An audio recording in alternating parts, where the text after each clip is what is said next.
Hello everyone, welcome to PRP Coding YouTube channel. I am Raveendran Pillai. Today I am going to discuss about the AddSingleton, AddScoped and AddTransient services in ASP.NET Core. In this session, I shall explain the difference between Singleton, Scoped and Transient services using an ASP.NET 7 minimal API. So let's start. I have created an ASP.NET 7 Web API project and it is opened in my VS Code editor. In the Solution Explorer, you can see a contracts folder and a services folder. In the contracts folder, there are 4 interfaces. In the iGUID interface, you can see an abstract property generate GUID with a GUID return type. Then it contains an iScoped GUID interface, iSingleton GUID interface, and an iTransient GUID interface.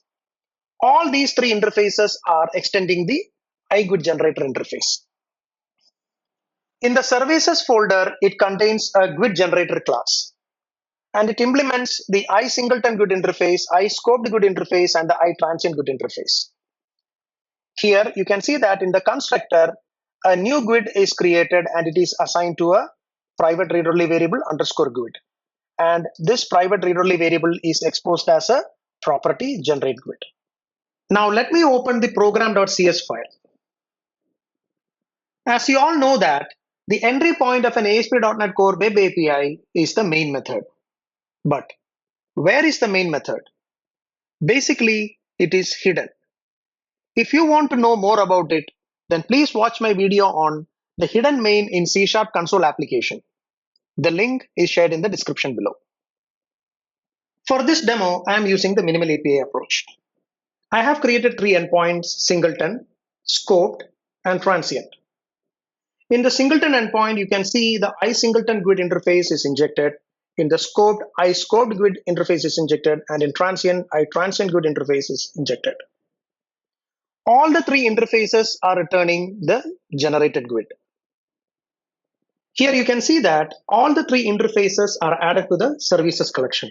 The iScoped GUID interface is added as a scoped service, iSingleton GUID is added as a singleton service, and iTransient GUID interface is added as a transient service. Now, let me run the application and test the endpoints via Postman. Here you can see that it is building and the application is running on port number 5000.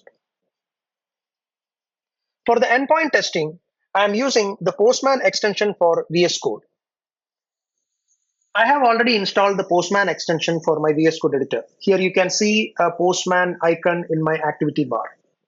Now, if you want to install Postman for VS Code, click on the extensions icon, search for Postman, and install it.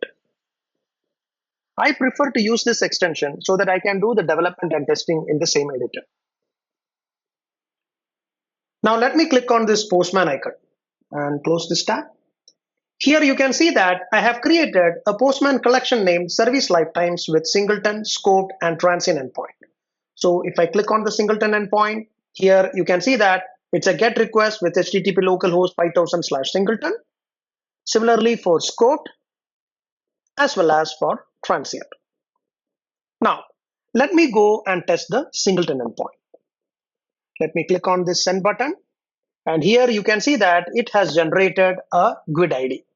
Let me click on this send button again. This time also it has generated the same GUID ID.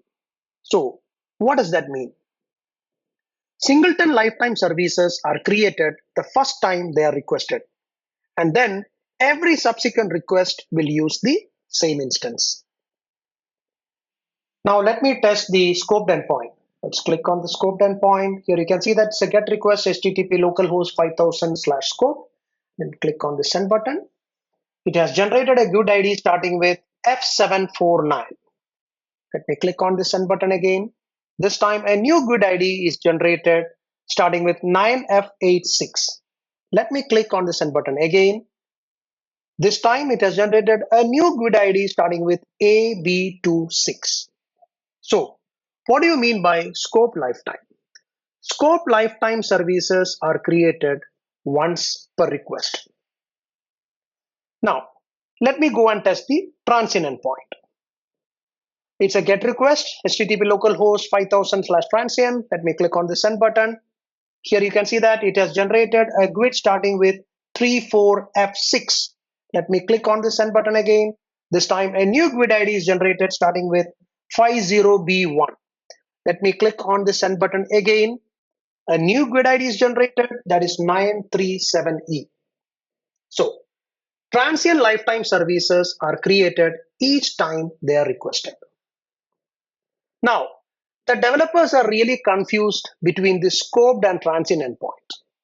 In scoped endpoint, if I click on the send button multiple times, a new GUID ID is generated. Similarly, for the transient service also, if I click on the send button multiple times, different GUID IDs are generated. For a better understanding, let me go and modify all the three endpoints. Now let me stop this running project and open the program.cs file, and let me modify the singleton endpoint first. So let me replace this singleton endpoint code with this code. Here you can see that I have injected the iSingleton GUID interface twice. So iSingleton GUID first GUID, iSingleton GUID second GUID. And here I have created an anonymous type with two properties, middleware and GUIDs. The middleware is assigned to singleton, and the GUIDs property is a GUID array with first GUID.generate GUID and second GUID.generate GUID. And this response is returned in the results.ok. So similarly, let me go and modify the scoped and transient endpoints with this code. Here you can see that here I have injected the iScoped GUID twice, and similarly for the transient, the iTransient GUID is injected twice. Now, let me go and run this application and test this via Postman. So let me run the application. Here you can see that the application is running. Okay. So now before I test the singleton endpoint, let me go to the GUID generator.cs and put a breakpoint in the constructor. So this is the place where it will go and generate the new GUID. Now let me click on this singleton endpoint, okay, and let me click on the send button. Let me close this. Here you can see that it has hit the GUID generator constructor, and let me window it, okay, return okay response, and if you look here, you can see that it has generated two GUIDs. Both the GUIDs are the same. And very importantly, it has hit the constructor only once. Now, let me click on the send button again. This time, it has not hit the constructor. So what does that mean? It means that singleton lifetime services are created the first time they are requested. And then every subsequent request will use the same instance. Now, let's go and test the scoped endpoint. Okay, so let me open the program.cs here, and here you can see that in the scoped, I have injected the iScoped GUID twice. It's first GUID and second GUID. And in the GUID generator.cs, the constructor, there is a breakpoint. Okay, so now let me go and click on the send button of the scoped endpoint. Here you can see that it has hit the constructor, and let me step into it. Okay, so if I go to the response, let me go back and click on the scope. This time it has created two GUIDs. Both the GUIDs are the same. Now, how this is working? If you go to the program.cs, you can see that there are two iScoped GUIDs injected. So in the first GUID, when it runs for the first time, it will check whether an instance of GUID generator is created. No, it has not created. So it will go and hit the constructor first. Now, when it comes to the second GUID, like second GUID.generate GUID, it will go and check whether already an instance of GUID generator is created in this request. Yes, it has already created, and that's the reason why it has not hit the constructor again. So, what do you mean by scope lifetime? Scope lifetime services are created once per request. So it will be different when I click on the send button again. So let me click on the send button. Again, it has hit the constructor. Okay, now let's check the scoped endpoint. See, this time you can see that it has generated different GUID. So the GUIDs are different per request.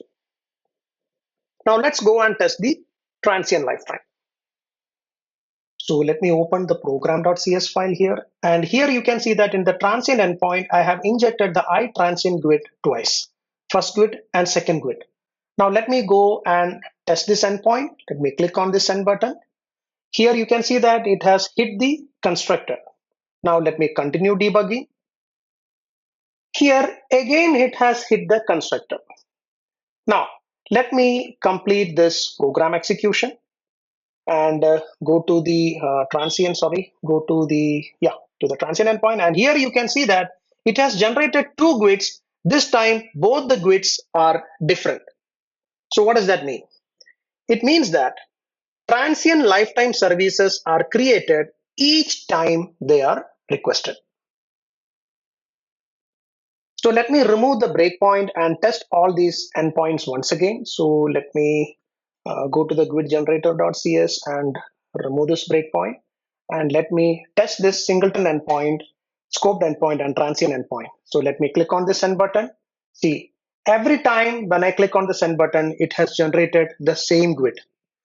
So singleton lifetime services are created the first time they are requested, and then every subsequent request, it will use the same instance. So if I click on the send button multiple times, you can see that the GUID ID remains the same. Now let me test the scoped endpoint. So click on the scoped endpoint and click on the send button. Here you can see that it has generated two GUIDs. Both the GUIDs are the same in this request. So let me click on the send button again. Again, it has generated new GUIDs, but both the GUIDs are the same in this request. So scoped lifetime services are created once per request. Now let's test the transient endpoint.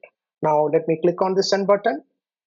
Here it has generated two GUIDs. Both the GUIDs are different. Now let me click on the send button again. Every time when I click on the send button, it has generated different GUIDs. So transient lifetime services are created each time they are requested. So this is the difference between singleton, scoped, and transient lifetimes. So finally, we reached the end of this session. If you find this video helpful, then please like, share, and subscribe to my YouTube channel and stay tuned for the next updates. Thank you.